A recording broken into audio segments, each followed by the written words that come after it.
The Callaway Elite Triple Diamond driver has been one of the best off-the-rack drivers of 2025. Today we're going to put it through its paces against a driver which I think could still be one of the best on the market. We'll keep that top secret just for now, but guys, get in the comments below, how much was your driver? What brand is it and where did you get it from? Right, we'll chuck that down there for now, Bob, and we're going to test them out here at a rather blustery Woolley Park Golf Club. We've got the low spin variants of these drivers in both accounts, and I want to see just how good this Triple Diamond Elite driver is, because the Paradigm was fantastic. The Paradigm AI Smoke was one of the best drivers I've ever seen. How good is this new model with its Triaxle carbon sole? We've got that lovely carbon crown, and we've of course got that 10 times AI smart face, Bob. Just AI face. I don't know where I've got smart face from. Right, this, it looks really good down at the ball, this. I do really like it as a looking driver. That's a bit toey, it's down the left hand side. I don't mind it as a ball flight though, that's going to have travelled a long way, that. It's just scooting down the left hand rough. Now, the driver in question, and somebody actually commented about this driver just the other day, I just think it's literally, for the money, I'm going to put the price on screen now before I even show the drivers, and guys, comment below, do you think what I think that I know that you know? Do you know what it is? Do you know what it is, Bob? No. It is a Callaway, it's the same specs, it's an LS driver, and I'll tell you what, for the price, it's honestly outrageous. And I think that Callaway are going to struggle to beat the Rogue ST Max LS driver time after time after time. Or have they done it finally this time? Let's find out. So, we have Rogue ST Max LS, we're just going to call it the Rogue for future purposes here. Elite down there, so that's on eye 10 yards. The Elite's gone further left. The Elite was a toey strike and the Rogue was a more centered strike. Let's jump on the next tee. We're going to talk about technology that's gone into the Rogue ST Max LS, which was some of Callaway's more renowned technology, but they've now done away with it for some of the technology in the Elite. The Elite's a very similar technological advancement as the Paradigm and the Paradigm AI Smoke. It's fully carboned out, which I love. It does make it feel and sound very different, and I think objectively or subjectively, I don't really know the difference in those two worlds, but one of them, I think, what's the difference? Subjective means like... My opinion. Yeah, so subjectively, I think the Rogue feels better, but objectively, Bob might think subjectively that the Rogue sounds worse. What? So the technology that we are talking about is, of course, the jailbreak speed frames. Remember that, Rob? Are you a bit young for that? So the Callaway jailbreak technology was two rods that went through the face here, and these face kind of face. A few moments later. The Much later. pictures. What? Decals. Let's all start clapping. The decals on the face denote the speed frame there. And we also had flash face as well, but now we have AI flash face, which is a little bit different. But you can see that we do have, the big thing here is movable weight technology. So a 14 gram weight and a 4 gram weight, whereas the Rogue didn't have movable weight technology, just had a weight in the back. It was still the LS version, so there was weight up here in the front to move CG forward. But realistically, what Callaway have been able to do with this huge carbon sole is move that discretionary weight exactly where they want it. Are you impressed by that? Also, you look at them on top, which one do you prefer? I have to admit, the Elite does look really good, doesn't it? Especially in the rain. Yeah. Two carbon tops, but two very, very different ones. Right, we'll go Rogue first this time. Did we go Rogue first last time? No. No, we'll go Rogue first this time then. And then we'll go Elite.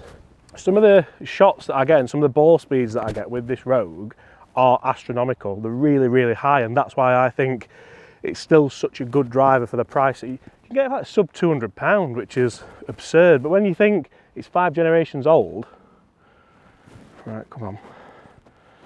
Put your money where your mouth is and hit a good drive.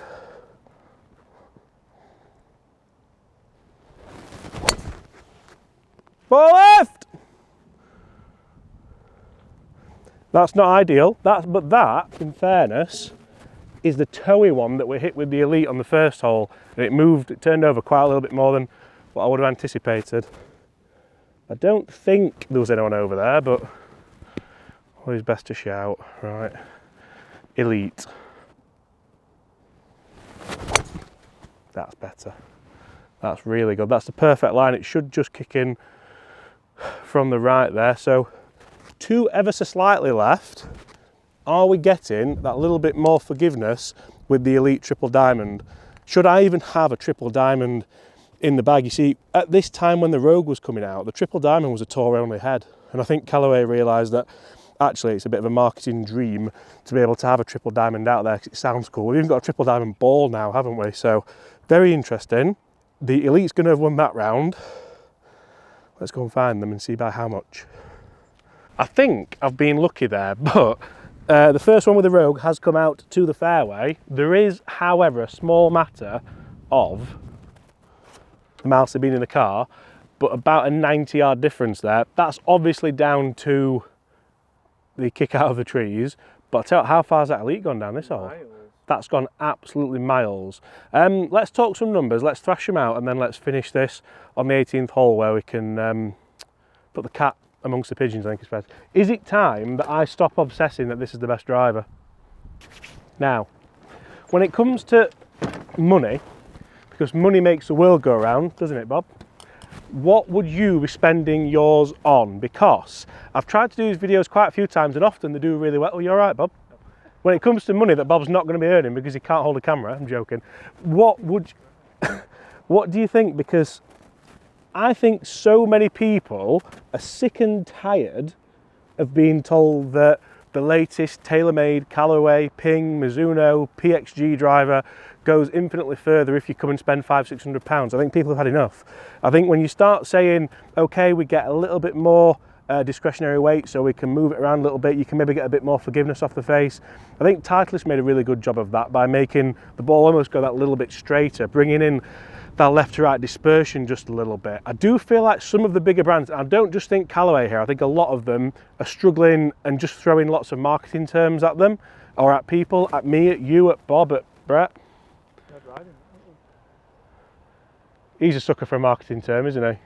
But realistically, when it comes to it, what do you want? Because a friend of ours who we've been with this morning, Gary, he said, look, I just want to have the latest, I want to have the shiniest, I want the new name. I mean, it's the same with the iPhone, it's the same with cars and things like that. So if you do have that disposable income, who are we to stop you? But all I want to do is show you how these drivers perform. I can't tell you how a driver would make you feel because that's subjective. Isn't it, Bob?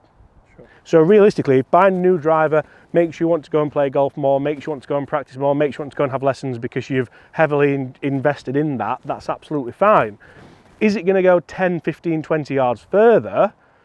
But then numbers are just numbers when you're trying to thrash at a golf ball, even on a tee box. Whereas when we stood here with a hazard on the left, oh, how good is that? How good is that?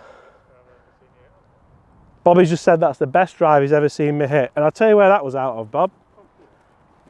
Just there. So ever so slight high toe. And I'm happy with that. Like, I think that's performed really well. It's done everything that I want it to do. Can we do that with the Rogue ST Max LS? If it comes out now and this goes past the Elite, what are we going to do? What are we going to do, Bob? What do you reckon? I probably won't do much, to be fair, but I do think the fact that the second-hand market is still thriving, the second-hand market is great. You can go and get drivers like this from eBay, from Facebook, from Gimme Marketplace, anywhere like that, but you don't have to spend a lot of money to play good golf or to have the... Oh, also, the one thing I wanted to say as well, no, it's all right, it's my fault, the lack of offset on here, if you struggle missing the ball to the left, this is going to be your ideal. There's like no offset whatsoever on that. And I forgot that until just looking at it down the eye of this this fairway. Right, come on, James.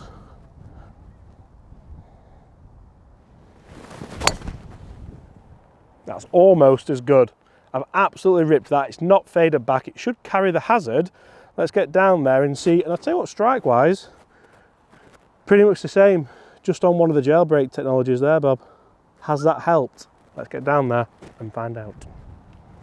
And so guys, as you can see, we have the Elite Triple Diamond driver here in the fairway. Like Bob said, one of the best drives I've hit, to be honest.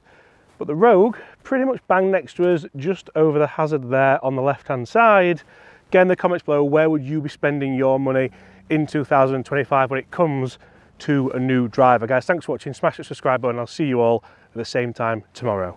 Okay, so when testing for numbers for these two Callaway heavyweight drivers, I stood on the 18th tee and put down the GolfZone Wave launch monitor because I wanted to see just how far we could get it while still aiming at a fairway. And I must say, I really enjoyed some of the shots I was getting. I hit some absolutely massive drives for me when we did get down there and see where all the balls would finish. And as you can see with the numbers, a little bit more ball speed with the new Elite, a little bit lower spin and a bit more carry at 276 carry, 291 total.